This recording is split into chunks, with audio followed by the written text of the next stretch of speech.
Riviera Golf, quartier huppé d'Abidjan. Au rez-de-chaussée de cet immeuble, des locataires, pas comme les autres.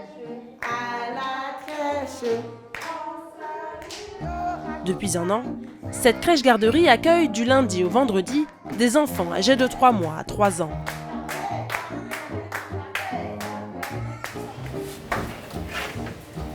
Bonjour maman, bonjour papa. Bonjour. Ça va ma grande? À partir de 7 h du matin, c'est le moment de l'accueil. Les parents viennent déposer leurs enfants. Et les adieux ne sont pas toujours faciles. Ma fille, elle a 2 ans et elle est ici depuis qu'elle a 1 an. Voilà. Donc, on était au fait à la recherche d'un endroit où au fait, elle aurait une bonne éducation, vu que c'est un enfant et que nous, parents, on est tout le temps pris. On a choisi cette crèche à cause de l'emplacement. Nous, on n'habite pas loin, donc pour déposer la petite, c'est rapide et en même temps, on arrive à aller rapidement au travail. La crèche est ouverte de 7 h à 19 h. Elle est située à un point stratégique pour les parents qui habitent à la Riviera ou Bingerville et s'en vont travailler au plateau. De plus en plus, ils souhaitent avoir recours à ce type de garde. On était confrontés à un problème de nounous, parce que les nounous viennent, elles durent à peu près 1 semaine, 2 semaines, elles partent, donc c'était vraiment difficile. Et c'était un frein à l'épanouissement de l'enfant. Déposer son enfant à la crèche, une habitude pour bien des parents dans le monde, qui reste encore marginale en Côte d'Ivoire. On ne compte que 2 crèches publiques à travers le pays. Traditionnellement, les parents optaient pour la garde à domicile par des nounous, rarement formés dans la petite enfance. De plus en plus, des acteurs privés émergent sur le marché des crèches, un marché très prometteur dans un pays où les femmes sont toujours plus nombreuses à être dans la vie active. Les parents qui en ont les moyens se tournent alors vers ces établissements, aux offres diverses. De la garderie à la crèche haut de gamme, de l'enseignement bilingue à la méthode Montessori, plongés dans un secteur en plein boom.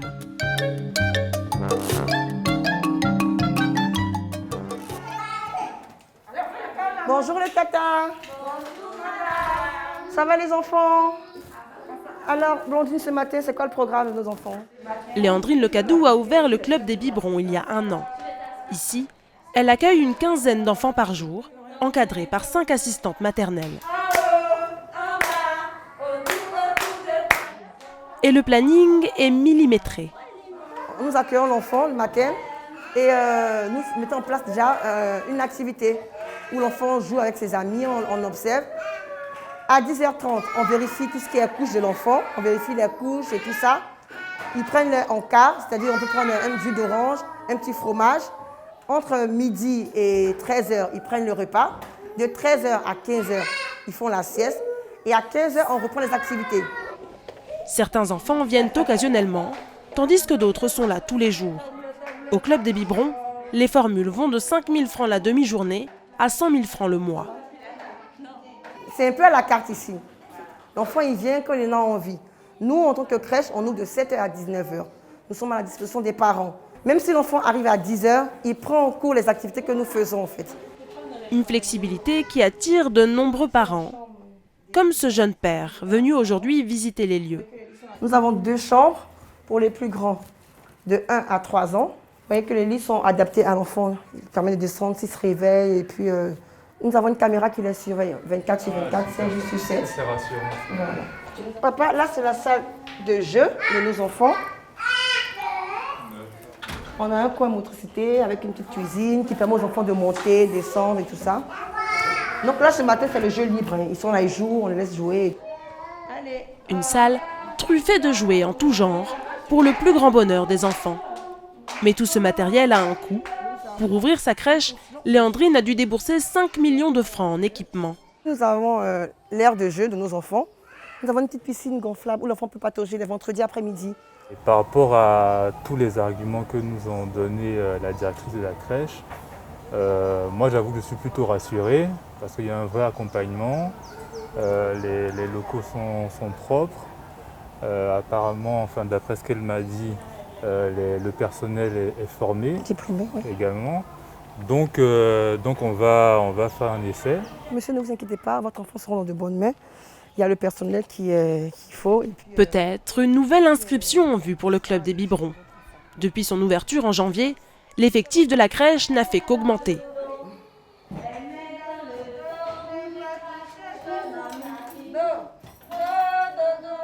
Un succès qui n'est pas le fruit du hasard. Après une expérience de plusieurs années dans la petite enfance à Paris, Léandrine Lecadou a décidé de se lancer dans l'aventure à Abidjan. on va faire un point un petit peu, c'est la rentrée. Sa crèche, elle la gère comme une vraie entreprise et n'hésite pas à dépenser beaucoup d'argent dans la communication. Une crèche, c'est un business. C'est un business. C'est tout à fait normal quand vous montez une entreprise de prévoir un coût pour la communication, pour vous faire connaître. C'est un coût qui est nécessaire pour ce qu'on veut faire de notre entreprise. Parce que le club des biberons, ce n'est pas seulement la Riviera Golf. C'est quelque chose qui va aller au-delà de la Riviera Golf. L'ambition de Léandrine, ouvrir plusieurs clubs des biberons à Abidjan, tant la demande est importante. Comme elle, elles sont nombreuses à avoir misé sur le marché de la petite enfance. Dans certains quartiers, on compte pas moins d'une dizaine de crèches qui ont ouvert ces 3 dernières années, parfois à quelques centaines de mètres seulement les unes des autres, avec bien souvent un positionnement haut de gamme. Dans cette salle de classe, des enfants âgés de 2 à 4 ans chantent en anglais. Des enfants ivoiriens, mais aussi des enfants d'expatriés.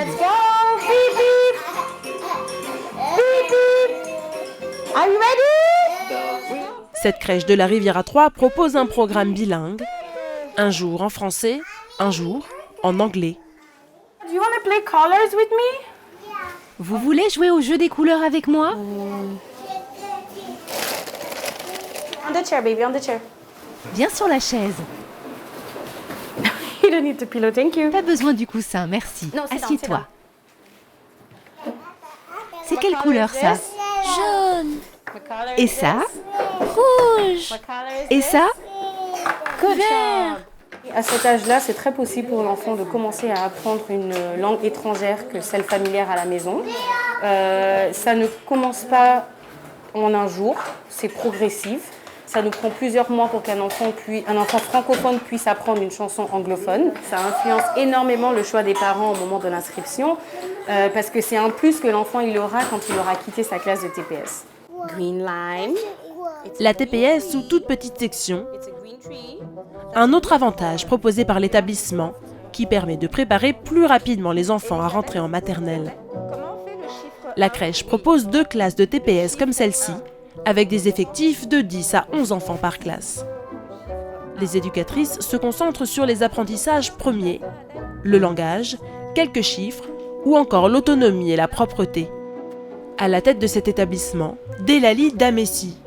Journaliste spécialisée dans la petite enfance, elle a décidé il y a 2 ans d'ouvrir cette crèche en misant sur des prestations premium, à commencer par le lieu.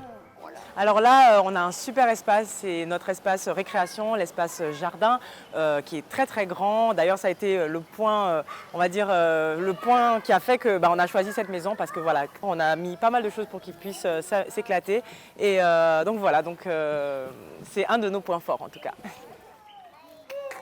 Grand jardin, piscine pour les plus grands, une crèche de 1277 mètres carrés aux allures de château, dont le loyer s'élève à plus de 2 500 000 francs par mois. Un coût important, sans compter les nombreux équipements, pour une valeur d'environ 15 millions de francs. On a mis le budget nécessaire pour avoir un équipement de qualité qui dure longtemps et qui est adapté aux enfants. Donc du coup, on a beaucoup misé dessus. Et ça fait qu'après, c'est vrai qu'un parent qui vient visiter Babylou, tout de suite, il est enchanté, il est content de voir que son enfant sera dans un bon environnement. Conséquence, pour inscrire son enfant dans cette crèche, il faut débourser au minimum 190 000 francs par mois pour une formule demi-journée. Et le forfait peut monter jusqu'à 265 000 francs par mois. Un choix assumé par Delali, qui a voulu installer sa crèche à 2 pas des écoles internationales. On a visé en fait les parents qui ont les enfants, les grands on va dire, à l'école, dans les écoles françaises ou américaines, donc aux alentours, et qui ont déjà un certain budget, un certain niveau de vie. Et du coup, les petits frères, on a quasiment les petits frères et petites sœurs de pas mal d'enfants qui sont déjà à l'école, dans les écoles aux alentours. Et du coup, on savait à peu près à quelle clientèle on s'adresse. C'est un choix. On se positionne là-dessus. Et je veux dire, les parents sont contents. Donc, enfin, on est content, les parents sont contents. Donc, c'est donnant-donnant. Et on a répondu à un besoin. Le besoin, il est là. Un besoin qui passe parfois par des pédagogies différentes.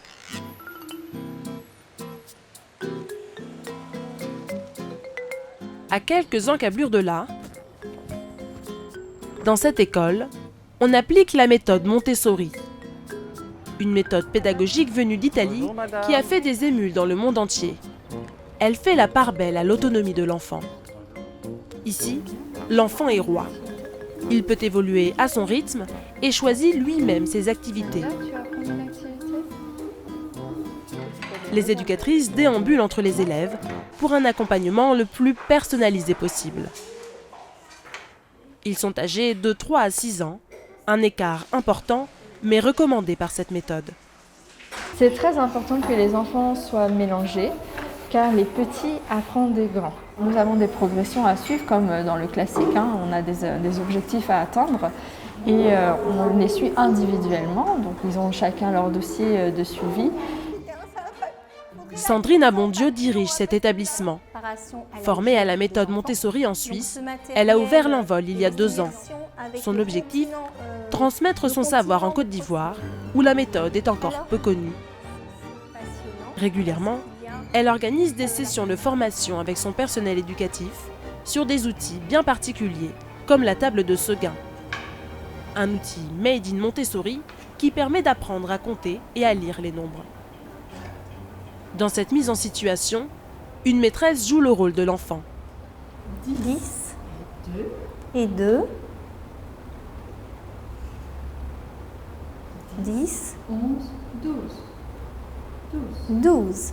En Montessori, tout est fait par expérimentation parce que le cerveau de l'enfant n'est pas encore dans l'abstraction. Donc nous avons vraiment besoin que ce soit concret.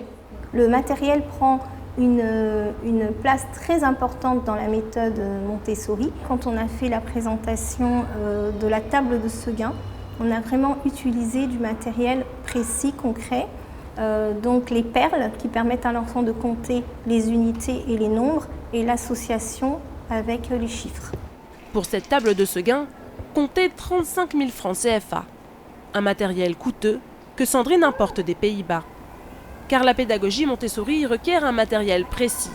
La couleur et la taille des objets ne sont pas laissés au hasard et certains matériaux nobles, comme le bois, sont privilégiés. Si le matériel est essentiel, l'éducateur l'est tout autant. Plus qu'un maître, il est vu comme un coach qui doit aider l'enfant à développer son plein potentiel sans lui imposer de rentrer dans un moule. Une pédagogie différente qui tranche en Côte d'Ivoire, dans un pays où les méthodes éducatives alternatives sont peu connues. Le principal challenge pour ouvrir cette école, c'était vraiment donner une autre vision de l'éducation ici, en Côte d'Ivoire, à Abidjan, aux parents déjà. Également de trouver du personnel qualifié dans cette pédagogie. Donc j'ai dû prospecter ailleurs, notamment en France et dans d'autres pays. Et j'ai eu également beaucoup de chance d'avoir des mamans qui étaient formées et qui recherchaient des écoles Montessori à Abidjan, qui sont venues me voir pour inscrire leurs enfants et en même temps qui m'ont donné leur CV. Et ça s'est fait un petit peu comme ça. Pour placer son enfant dans cette crèche, il faut débourser pas moins de 2 400 000 francs par an, soit plus de 200 000 francs par mois. Un prix que sont prêts à payer des parents désireux d'offrir une pédagogie différente à leurs enfants. Lorsque j'ai su qu'à Abidjan, il y a une école, l'Envol de Montessori, qui fait cette pédagogie, tout de suite, j'ai décidé d'inscrire mon enfant. Le plus important pour moi, c'est l'éducation de mon enfant. J'offre à ma fille ce que moi, je n'ai pas pu avoir. Je voulais un système Montessori. Elle est là depuis 2 ans. Elle a 3 ans maintenant. Elle pleure jamais. C'est une petite fille qui pleure jamais parce qu'on lui impose pas forcément les choses. Elle comprend d'elle-même. Aujourd'hui, comme l'Envol, il existe 5 autres établissements à Abidjan offrant la pédagogie Montessori.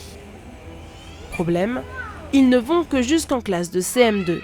Au collège, l'enfant devra donc revenir dans le système classique. Retour avec Léandrine, notre entrepreneur du Club des Biberons. Cet après-midi, elle a rendez-vous à Bingerville pour visiter un nouveau local.